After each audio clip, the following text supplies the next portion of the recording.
Robert Downey junior Hollywood फिल्मों के एक जाने-माने अभिनेता, गायक, स्क्रीन प्ले राइटर और निर्माता हैं। वह हॉलीवुड के ऐसे अभिनेता हैं जिसने भारत में हॉलीवुड फिल्मों के लिए नया रुझान पैदा किया है। जितना फैंस अमेरिका में हैं, उतना ही भारत में उन्हें काफी पसंद किया जाता है। रॉबर्ट डॉनी जूनियर का जीवन काफी उतार चढ़ाव वाला माना जाता है। आज वह जिस शोहरत पर है, वैसे शोहरत पाने के लिए लोग सिर्फ कल्पना कर सकते हैं। लेकिन एक ऐसा भी समय था जब रॉबर्ट इसी फिल्मी दुनिया के काफी बदनाम शख्स माने जाते थे। 2001 में तो इन्होंने जेल में कई दिनों तक सजा भी काटी है। आज हम आपको रॉबर्ट डॉनी जूनियर के जीवन से जुड़ी बातें बताने जा रहे हैं जो शायद ही आपको पता होगी। रॉबर्ट डॉनी जूनियर का जन्म 4 अप्रैल 1965 को संयुक्त राज्य अमेरिका में मैनहट्टन, न्यूयॉर्क शहर में हुआ था। उनके पिता रॉबर्ट डॉनी सीनियर भी इन्हीं की तरह अभिनेता, निर्माता, निर्देशक और स्क्रीन प्ले राइटर थे। उनके पिता आधे रूसी, यहूदी और आधे ईरानी थे।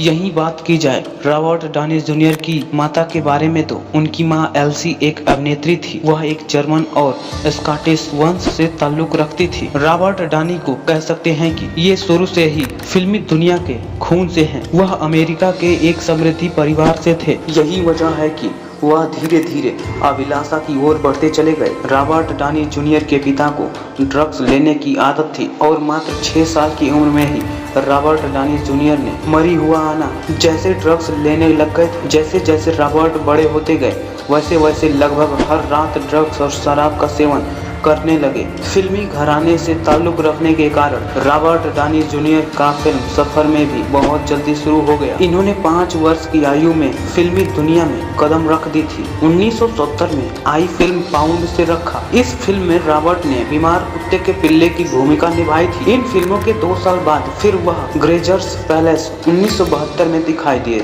10 साल के होने पर वह इंग्लैंड बैले सीखने के लिए चले गए। इस दौरान उनकी संता मोनिका हाई स्कूल भी जारी थी। इंग्लैंड से बैले सीखने के बाद वह वापस न्यूयॉर्क आ गए और पढ़ाई के साथ साथ एक्टिंग सीखने में जुट गए। साल 1976 में इनके माता पिता का तलाक होने के बाद वह पिता के साथ कैलिफोर्निया चले गए। रॉबर्ट डॉनी जूनियर बचपन से ही चाइल्ड आर्टिस्ट के तौर पर फिल्मों से जुड़ चुके थे, लेकिन एक पक्का अभिनेता के तौर पर करियर बनाने के लिए उन्होंने सबसे पहले थिएटर का सहारा लिया। उन्होंने थिएटर की शुरुआत नॉर्मन लेयर के प्ले अमेरिकन पैशन से की। उन्हें फिल्मों में पहली बार कामयाबी साल 1985 में आई फिल्म टफ टफ से मिली, जिसमें उन्होंने जेम्स स्पेंडर के सहयोगी भूमिका निभाई थी। जिसके बाद वह कुछ और फिल्मों में सहायक अभिनेता के रूप में देखे गए। फिल्मों में लीड एक्टर के रूप में रॉबर्ट डॉनी जूनियर की शुरुआत वर्ष 1987 में जॉन ह्यूज के film the pick of artist के जरिए हुई। इस फिल्म में उनके रॉबर्ट द्वारा निभाए गए किरदार जैक जेरिको को सभी के खूब सहारा। इस फिल्म के बाद रॉबर्ट डॉनी जूनियर ने zero champion, heart and soul, only you, natural warn,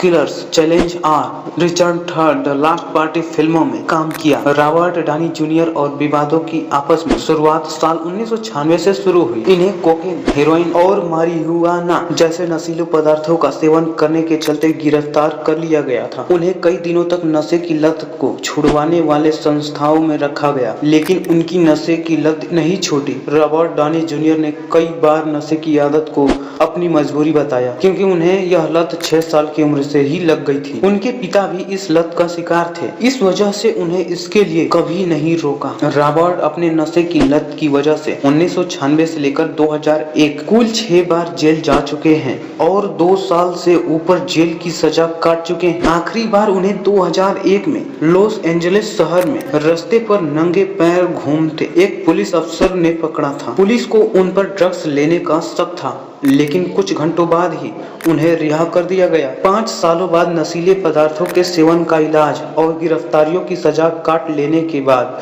Robert Downey Junior ने 2001 में इन्होंने फिर से वापसी की। ठीक होने के बाद उन्हें पहला काम अगस्त 2001 में एल्टन जॉन के गाने आई वांट लव के वीडियो में मिला। उन्होंने द सिंगिंग डिटेक्टिव के रोल दिलवाने के लिए रॉबर्ट की मदद की, जिसके बाद जिन्होंने किस किस बैग में डिज्नी की द सैगी डॉग और डेविड फर्नीचर की 2000 2007 में बनी फिल्म जोडियाक में काम किया। रॉबर्ट ने अपनी जिंदगी में कई सारे उतार चढ़ाव देखे। उनका बचपन पिता के नशे की लत के बीच बीता, जिसका वह भी शिकार हो गए थे। फिल्मों में करियर बनाने के बाद 1992 में डेबोरा फाल्कनर से शादी की। शादी के कुछ ही साल बाद ही उनका सबसे बुरा वक्त शुरू हुआ। रॉबर्ट डानी जूनियर पर नशा करने के चार्ज लगे, जिसके चलते उन्हें जेल में रहना पड़ा। जेल में रहने के दौरान उन्हें दूसरे कैदी बुरी तरह से पीट रहे थे। एक साल बाद वह जेल से बाहर आए, तब उनकी पत्नी ने उन्हें तलाक की नोटिस भेज दिया। साल 2001 तक आते वह कई बार जेल जा चुके थे। उनकी सामाजिक छवि बिगड़ चुकी थी, लेकिन साल 2004 के बाद उनकी जिंदगी में नए बदलाव आए। उनकी मुलाकात सुसन लिविन से हुई। रॉबर्ट डानी जूनियर ने सुजन को प्रपोज कर दिया, लेकिन रॉबर्ट डानी जूनियर के सामने सुजन एक शर्त रखी कि जब तक वह नशे की लत नहीं छोड़ देते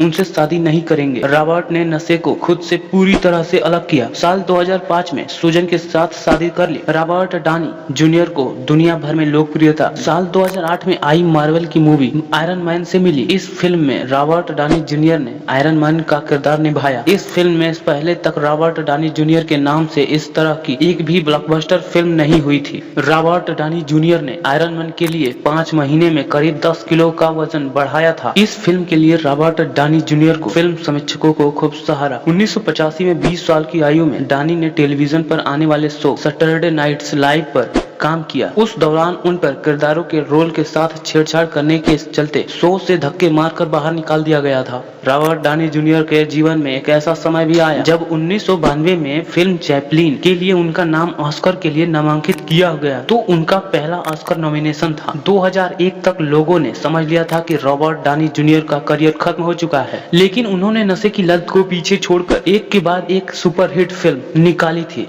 17 साल की उम्र में ही रॉबर्ट डानी जूनियर ने स्कूल छोड़कर एक्टिंग की और अपना रुख बदल दिया था।